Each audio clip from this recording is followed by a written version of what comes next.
In English, please. না আসলে ওই দিন আপনারা যেটা দেখেছেন সেটা হচ্ছে যে আমি একটা জাজে ছিলাম। তো জাজ করা খুবই কষ্টের, খুবই কঠিন, কারণ আমি আমি আসলে গেস্ট জাজ হয়ে গিয়েছি। তো গেস্ট জাজ মানে হচ্ছে তারা কিন্তু অলরেডি ফাইনালে চলে এসেছে, সো ভেরি মাচ ট্যালেন্ট। তো যেটা হয়েছিল, আমার মনে হয়েছিল যে সে একটা পারফর্ম করুক, কারণ যেহেতু মিডিয়া ইন্ডাস্ট্রি, ডেফিনেটলি আমরা বলবো যে আমাদের চলচ্চিত্রকে ঘিরেই সে পারফরমেন্স করুক অথবা কিছু একটা করুক। তো সে অনেক ভালো ইংলিশ বলছিল, এটা খুবই ভালো লেগেছিল। তো আমার কাছে মনে হয়েছিল যে আসলে আমাদের তো বেলা শেষে বাংলা ভাষায় অভিনয় করতে হয়। আমাদের একজন টিভি অভিনেত্রী আছে যে কিনা বাংলা পারতেন না, আমরা সকলেই চিনি, পরিচিত একটি বোন।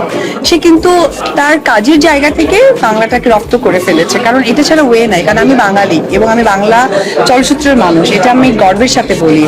তো সে বলছিল, আমার কাছে মনে হয়েছিল যে আসলে একটা লং জার্নি ছিল তাদের। তাকে বোঝানো উচিত ছিল যে আসলে আমাদের বাংলা ইন্ডাস্ট্রি, বাংলা আমরা প্রেজেন্ট করি। এবং আপনারা হয়তো একটা জিনিস খেয়াল করে দেখবেন, হয়তোবা চায়না অথবা ইউরোপ গেলে আপনি দেখবেন যে স্পেনে গেলে স্পেনিশ ভাষায় কথা বলতে হয়।